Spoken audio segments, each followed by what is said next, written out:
This end isn't even attached. 3, 2, 1. Here we go. It's gonna go. What's happening?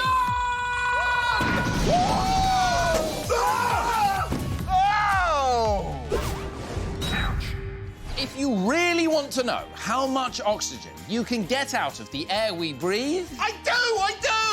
you're going to need to use a breath-by-breath gas analysis system. Oh, well, if only we had one of those. I do, it's over here. What? This machine will show us how much oxygen Zand breathes in from the air and how much his body actually absorbs in 1 minute. OK, Zand, you can take the mask off and stop breathing. So your breathing frequency is 20, ventilation 9.5 and CO2 is 0.3. All clear?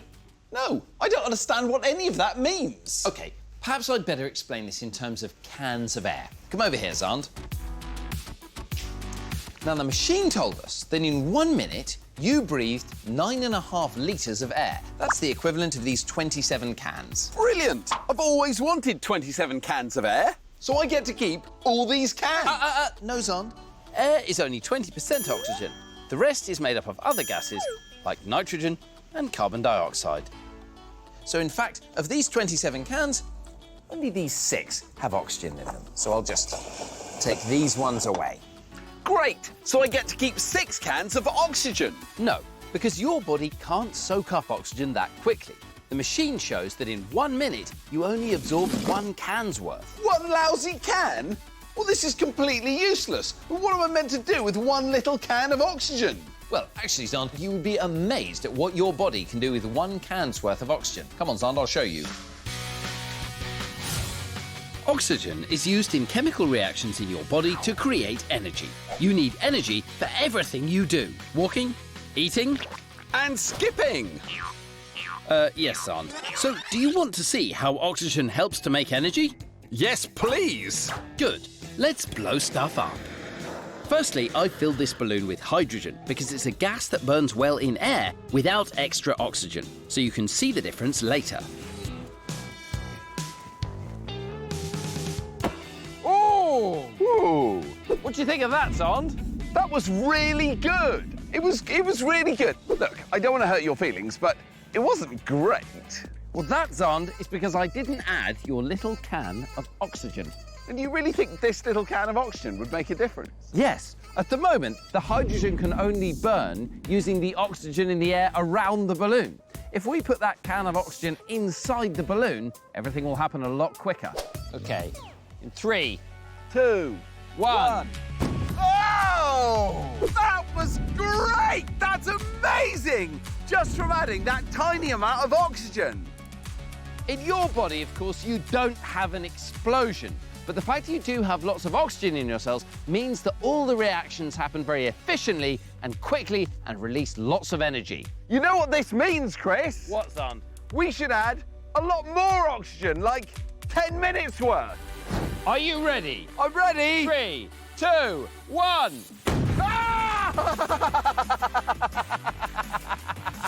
That's amazing. That's really good, isn't it? I feel like my whole face has been slapped.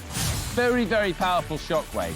So we've shown you how much oxygen your body absorbs from the air, and even though it's only a small percentage, that oxygen is vital to making the reactions in your body happen efficiently. You know, this oxygen stuff is amazing. I'm going to try and get me some more of it.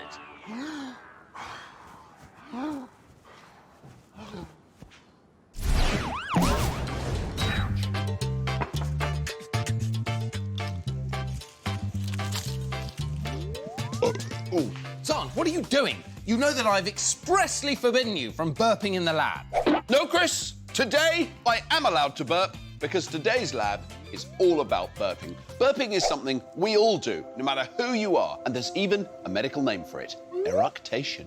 Burping is a very important bodily function. All burps are made of gas that your body wants to get rid of. It might be because you've swallowed air, because you gobble your lunch too fast like Zand, or it might be carbon dioxide from chemical reactions in your stomach, or from the bubbles in a fizzy drink like this.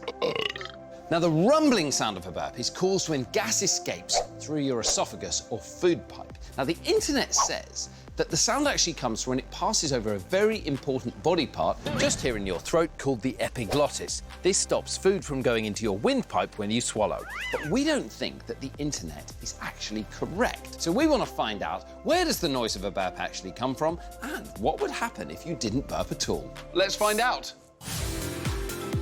To show you where a burp comes from, we're going to film an actual burp from the inside. Pardon you. Never in all of human history has anyone ever filmed a burp from the inside. Really? Yes, that really is true. We're going to use a special camera to look down my throat. But don't you go sticking anything down your throat. We can only do this because we're doctors. Away we go. So now we can see inside Zahn's mouth, and then as we go back, you can see the dangly bit at the back of Zahn's mouth, the uvula. And this little flap of tissue here is Zahn's epiglottis. Hello, Zahn's epiglottis. Now keep your eye on the opening of the esophagus. And there it is, a burp! A world's first, a burp on camera. As the air burps out, the soft tissue at the top of the esophagus is flapping, while the epiglottis does nothing. So we have proven burping is not the epiglottis flapping, it's the soft tissues at the top of the esophagus. Take that, Internet! You're wrong. But we're not stopping there. Remember, burping is a perfectly natural body function, although it's not polite to burp loudly like Zahn is doing in this experiment. But what would happen if you didn't burp at all?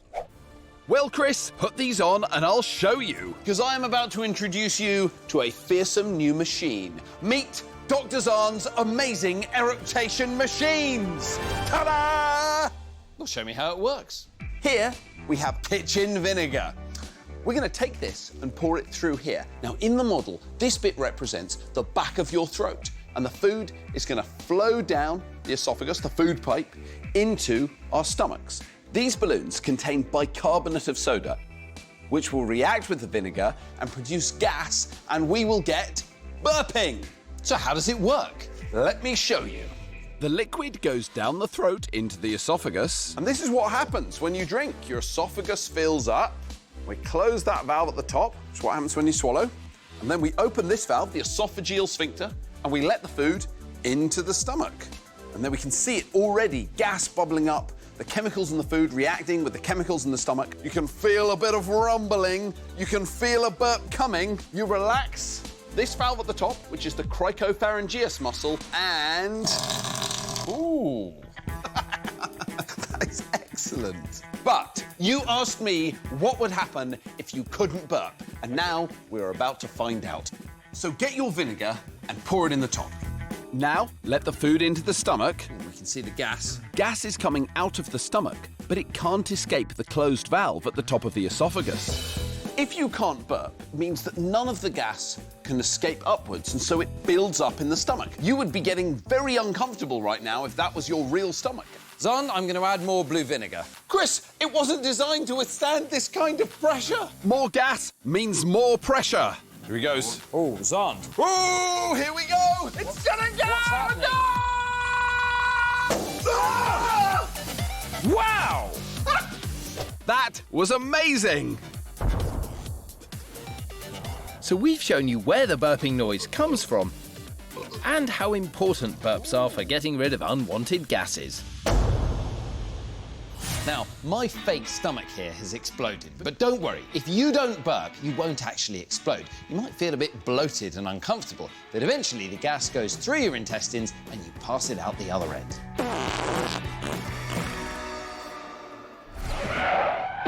Ouch. Oh, 502. Wow, Zahn, 502, that is really impressive. Well, I've got to keep my muscles big and strong. That is a good idea. Here, let me have a go. No! Zahn. Do you know what the strongest muscle in your body is? Well, we're going to show you.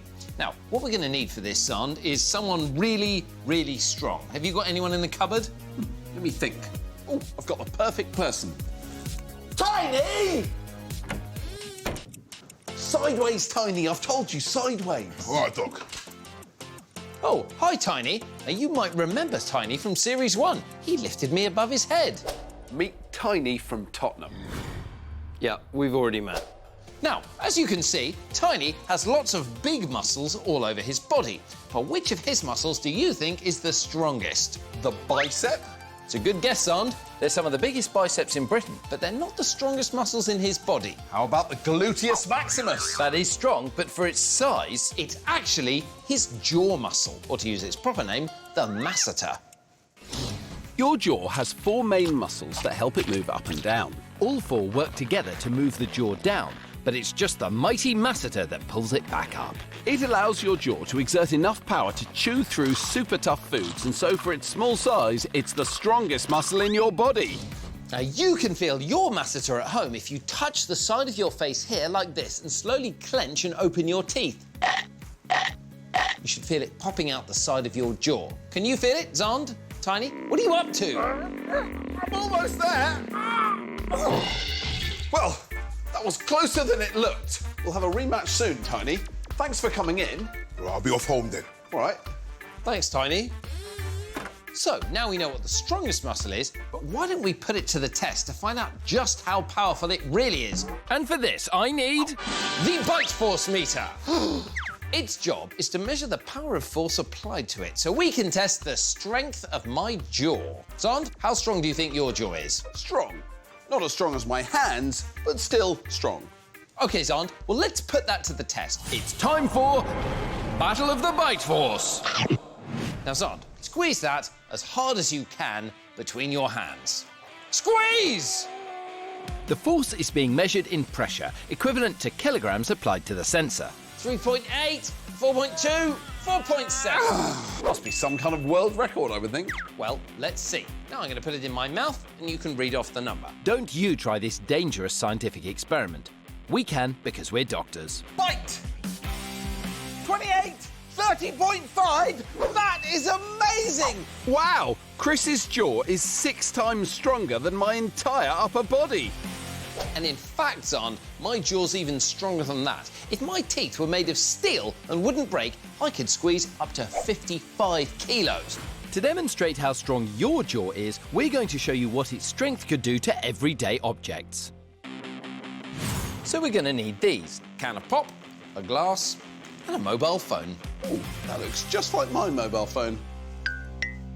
Now, we can't test the strength of our jaws using our teeth, so for this, we're going to need a special machine. This is a hydraulic industrial crushing machine. We're going to use it to crush things with a force of 55 kilos, the strength of a human jaw. So let's start with Zand's, a mobile phone. I'm pumping the machine up to 55 kilograms of pressure. It's not looking good for that phone. 2 metal prongs are crushing the mobile phone. There you go, a phone crushed with 55 kilos. Now for a can of fizzy pop. It's squeezing. The pressure's rising. Come on, Bitey, you can do it. Ah! And that's why I never bite my fizzy drinks. That was amazing. So we've seen what our jaw strength can do to a mobile phone and a metal can. Now let's try a glass. Here we go. Chris gets the machine up to 55 kilograms of pressure again. Oh!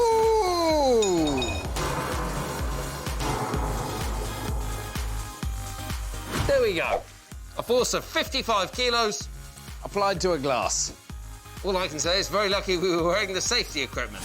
So we've shown you that the strongest muscle in your body for its size is the masseter muscle, which squeezes your jaw closed. In fact, your masseter is so strong that under laboratory conditions, we've been able to show you what it would be capable of. But obviously this would be a stupid thing to do with your mouth, as you'd break all your teeth.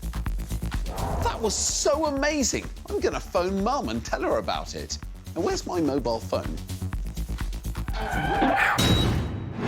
Did you know babies are born without proper kneecaps? The hard bone on your knees grows as you get older. Cool. If you want to find out why we're doing this... Keep watching. What are you up to, Zand? I'm trying to crack my knuckles, but they won't make a sound. Can you do it? No, I've never been able to do it. You know, it'd be really good if we had someone here who could crack their knuckles. Hang on. Sirac, come on out. Hi, Sirac. Hi. What's with the sling? I broke my elbow. How did you do that? I was running on a wall in Spain. Are you in trouble for that? No. Don't run on walls in Spain. Anyway, why don't you show us how you crack your knuckles, OK? That was a lovely crunchy noise. Now, what's happening is that inside each of the joints of your hand, Sirach, there is a special liquid called synovial fluid. And I'll tell you what, do you both want to see what's happening inside your hands? No way! Look, I'm not going to actually cut your hands open. I'm just going to show you using the syringe. For you. Now, the water in this syringe represents the synovial fluid in Sirach's joints. And when he cracks them, what he's actually doing is temporarily reducing the pressure. And I can simulate that in the syringe. It's sealed at the end and no gas can get in. So if I pull it and reduce the pressure, bubbles form. And that's because there's gas dissolved in the fluid. When you reduce the pressure, it comes out of solution, a bit like when you open the lid on a fizzy drink. And if you pull the plunger back and then release it suddenly, you get a pop when the bubbles collapse. That's called cavitation. And we think that's what's causing the noise in Sirach's joints when he pops them. Well, Sirach, you have been a brilliant knuckle cracker today, so thank you very much. Go on, off you go. Back to the cupboard. Fine, I have things to do anyway. All right, fine. Bye. Bye! So synovial fluid might be great for making a popping sound, and it probably doesn't do the joints of your hand any harm, but it can be extremely annoying, so don't do it if someone asks you to stop. Unless you want to annoy someone. But the real purpose of synovial fluid is to lubricate and protect all the moving joints in your body. And in fact, it can handle a huge amount of force, so much force that we are unable to demonstrate it inside the laboratory. We are going to have to take it outside. Come on, Zan, chop chop. Now, when you do something as simple as running for a bus, your knees have to absorb a force equivalent to 8 times your own body weight. Now, that might sound like a lot, but of course, the synovial fluid in the knee absorbs the force, spreads it evenly, and protects the joint. Come on, Zan. I'm coming. I can't wait to see what you're going to show me. My absolute favourite thing about synovial fluid... Wait a minute, Chris. Is that a crate? Yes. Is there a weight attached to it? Yes. Wait, you don't mean... Yes. You're not going to... Yes. Wow! Now, your synovial fluid is amazing at dispersing huge amounts of force. It's like a cushion that softens the impact on joints, like your knees. And that's lucky, because when a gymnast lands... I thought I saw a gymnast back there. Yes, this is Youth Olympic champion Taisha Mattis, who said she'd show us a few moves to help with our experiment.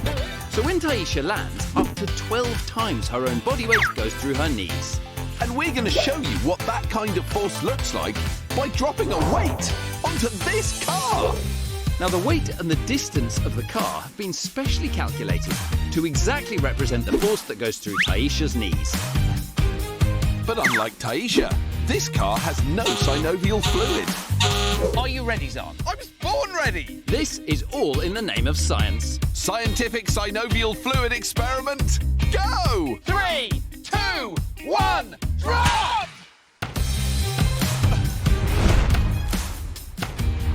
Look at this! It's completely caved in the metal roof of the car. And that is the kind of force that your knees are protected from by the synovial fluid.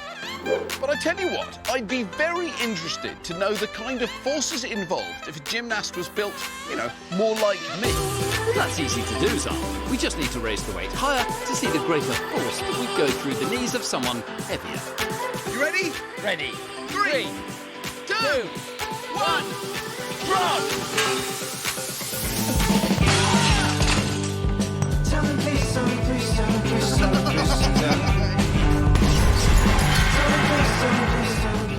Zan, if you look at this broken glass, that is what the cartilage in your knees would look like if you didn't have synovial fluid and you did gymnastics. So we've shown you that knuckle cracking makes a popping noise because bubbles from your synovial fluid burst as you flex your fingers. And we've shown you that the synovial fluid has a much more important job than fun popping sounds. It helps your joints withstand the huge amounts of force you put on them every day. Well, I must say, Chris, that was absolutely excellent. And that car is completely ruined. Now, how about I give us a lift back to the lab? Chris! If you want to know what this is all about, keep watching. Hi, Zan. Hi, Zand. Ah, that's much better. What are you doing? Oh, what you mean with the whole thing? Yes, the whole thing, but also the armband towel. And why are you using my heart as a drying rack? Well, I went swimming this morning and I dove down really deep, and then when I came up, my ears felt all blocked up, and so I thought maybe if I just did a bit of this, I could get them to pop. I'm glad you brought up ears popping, Zand, because today's lab is all about the very piece of body kit that enables that to happen. Today's lab is all about the amazing eustachian tube. My second favourite part of the body, after the epiglottis. Now, if you've ever swum down deep like Zand or been up in an aeroplane, you might have felt your ears popping or felt like they needed to pop. But why does it happen? Well, it's all to do with keeping the pressure inside of your head the same as the pressure outside of your head in the atmosphere around you. And to understand how they pop, take a look at this. Wait a minute, what is this? Chris, this looks suspiciously like my goldfish tank in which live my goldfish, Dolly and Dave. Don't worry, Zand, they've just gone on holiday for a couple of days. On holiday? Hi, Zond. We've gone to the seaside for a couple of days. See you soon, love, Dolly and Dave. They didn't tell me they were going anywhere. Anyway, whilst they're away, they said I could use their tank. So this side of the tank represents the middle ear, the bit just behind your eardrum.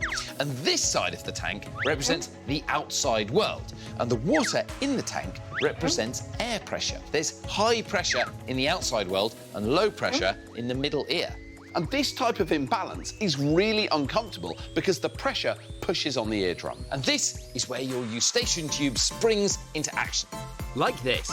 When you swallow or yawn, it opens up, allowing the air pressure in the middle ear to equalise with the atmosphere around you. And it connects your middle ear to the back of your throat.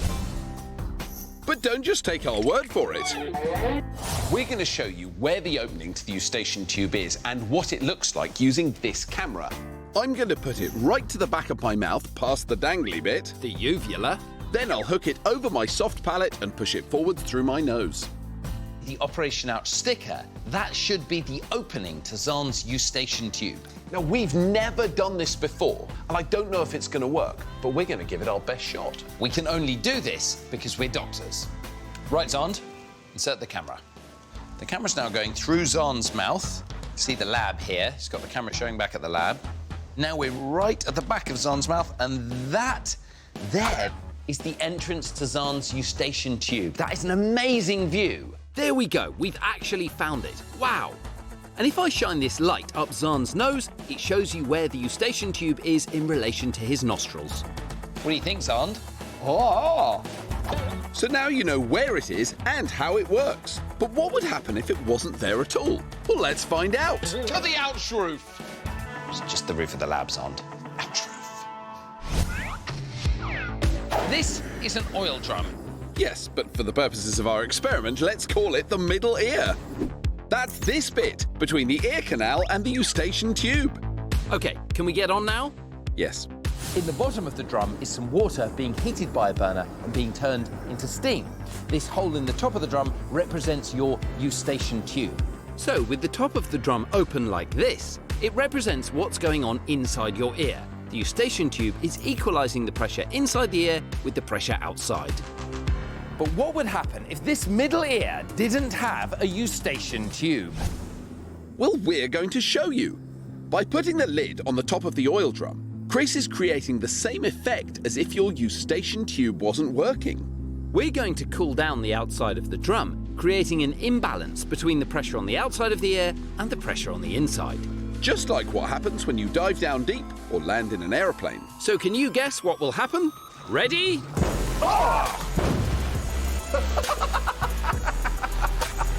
With no eustachian tube to equalise the lower pressure inside with the higher pressure outside, the drum imploded.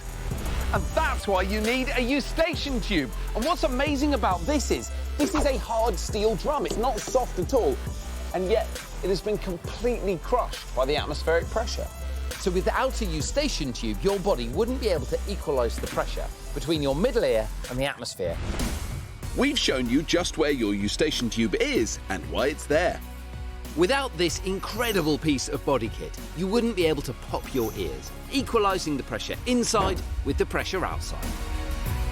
So, now that's sorted. We're looking at why we cough and the part of your body that makes it happen. Zand, what are you doing? This is a lab, not a laundry. I know, but There is a time and a place to do your dirty washing, and this isn't it. Because today, we're going to look at one of the biggest organs in your body. The organ involved in coughing. Yes, it's... your lungs! That's what all this is for, Chris. If you laid your lungs out flat, opened up all the little spaces inside them, they'd be about 50 square metres. That's huge! That's the same as all this material around the lab. That's right, your lungs have a huge surface area. But to understand how you can fit it inside your chest, come and take a look at this. Here comes a gross alert. This is a real pair of cow's lungs. Now, people often think that lungs are a bit like empty bags full of air, but in fact, they're solid. So you can see here a cross-section through the lung. Now, these tubes are the large airways that take air down to the segments, and the segments look like they're made of foam. And that's because the segments are full of tiny little air sacs called alveoli. In humans, alveoli are far too small to be seen. But you can see them in these massive cow's lungs. They pass oxygen from the air into your blood to be used by your body. And with every breath you take, you inhale air, also viruses, pollen, dust, and bacteria. But don't worry, your lungs have an amazing trick to get rid of stuff that you inhale that you don't want. Coughing. Exactly, and we're going to show you how it works. Coughing is a really clever technique that your body uses to get rid of anything unwanted from inside your lungs, including the large amounts of mucus produced when you're ill with a chest infection. To show you how coughing works, we're going to inflate this pair of healthy lungs using gas from this canister. Zand, inflate the lungs.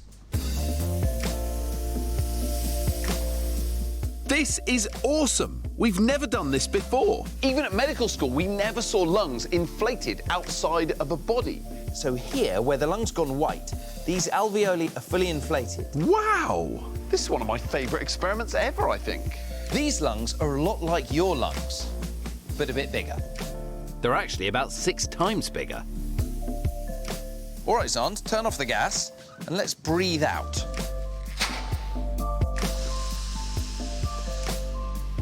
And now the lungs are deflated. Now, to show you the importance of coughing, we need to infect one of these lungs. So I'm going to put some mucus into it. This is like what happens if you have a very serious chest infection. I'm going to insert some fake mucus into the lung. Now look what happens when Zand turns on the gas. The mucus-infected lung doesn't inflate properly anymore because it's blocked. And this shows you the importance of coughing for getting mucus out of your lungs so those airways don't get clogged up. And to demonstrate coughing, I've got some balloons over here. I have here 2 balloons. Now mine is a nice, healthy, mucus-free balloon. Zand, I'm afraid yours is very badly infected, as you can see from the large amount of mucus in the airway. Ugh. Now let's inflate the balloons. 3, 2, 1. But this doesn't feel fair, Chris. My mucus-filled balloon is really hard to blow up. You can see my balloon inflates extremely easily and also deflates extremely easily. How's it going, Zand? Very badly. I've got a mouthful of mucus and I can barely get any air into this lung. Seems to me, Zand, that you should have a bit of a cough. Ooh, that'll make me feel much better. OK, ready? 3, 2, 1. There we go. When you cough, all the muscles around your chest and abdomen contract suddenly. This creates enough force to eject the mucus up your trachea and out of your mouth, like the mucus coming out of this balloon. Now that has nicely cleared the mucus from Zand's airways, and now his lungs are clear again. So that's why you cough when you have a chest infection. We've shown you just how important the alveoli are in your lungs and how they help you breathe easily. And we've shown you that when they get clogged up with mucus, you can't inflate your lungs properly, so you have to cough. Plus, it was a great excuse to cover Zand in gunk. Well, I must say, Chris, after that cough, I feel a lot better. I'm off to play footy in the park. But What about this mucus on the floor? Who is going to help me tidy this up? Zand! What was your experiment?